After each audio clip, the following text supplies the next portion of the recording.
What should one do if bitten by a mountain lion in the post-apocalyptic world? It's now the 14th year after the virus outbreak. With no hospitals and scarce medicine, the only doctor is a student who was expelled from medical school. Under such dire conditions, Ish manages to survive through sheer will to live. Ish's wife, Emma, comes to the backyard with a gun, extremely angry and determined to make the mountain lion pay blood for blood. Following the blood trail on the ground, Emma quickly finds her target. Without hesitation, she pulls the trigger.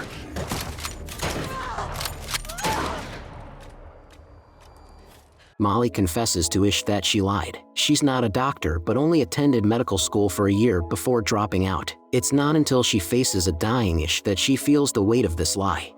I knew me and my lie couldn't sew you back together. But you did. You finally caught up to the lie. During Ish's recovery, his children take on their respective responsibilities. The eldest son, Alex, stands guard daily to protect the community's safety, while the younger son, Joey, begins fishing for edible seafood at the seaside. As for Heather, who's experiencing her first love, she starts dating Rafe. They've all reached the age where they long for freedom and yearn to see the outside world. Although Ish is worried about their unknown journey, he understands that his children have grown up and shouldn't be confined to this small yard anymore. On the day of departure, Ish repeatedly instructs Heather to return immediately if she encounters danger. Emma gives Heather the rifle she's always used for self-defense. Rafe's parents also give their blessings to their soon-to-be traveling son. The two families bid farewell to the young couple together, expecting them to return by winter.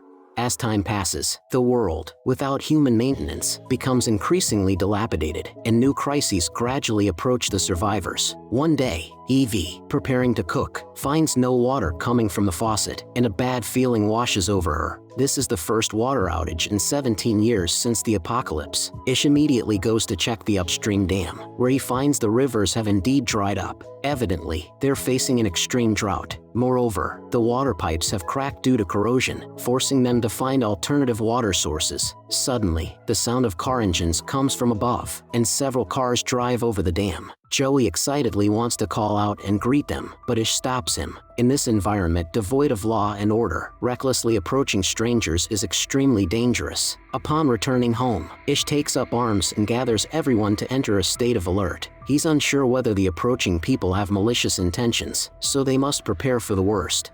The leader, a man named Charlie, says he saw Ish's car at the dam earlier and guessed they must be facing water issues. The earth cries in a drought, but it laughs in flowers. Emerson. A well-read man.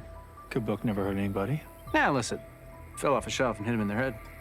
He mentions they have well drilling equipment in their vehicles that might help the people here. Emma invites Charlie and his companions into the yard, learning they've been wandering, looking for a suitable place to settle. Ish remains silent, uncomfortable with Charlie's presence. To show sincerity, Charlie quickly begins drilling. Ish remains vigilant, constantly observing from the side. Charlie methodically leads his companions in the well drilling work, and everything seems harmonious.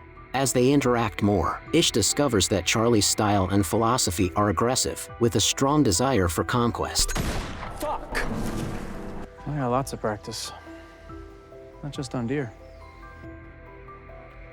Charlie believes that to survive, one must become strong and devour the weak. This starkly contrasts with Ish's long-held belief in peaceful coexistence. Noticing Charlie's strange looks towards Evie, Ish becomes wary. This man is more troublesome than he imagined.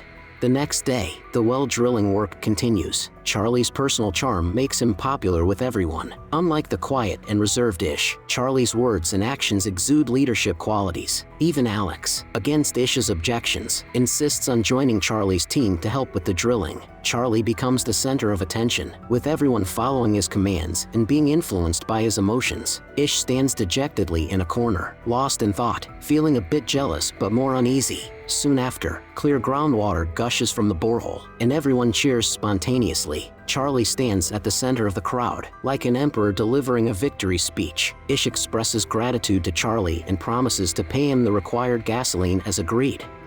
I remember shaking on it. Maybe I like this place a little more than I admitted.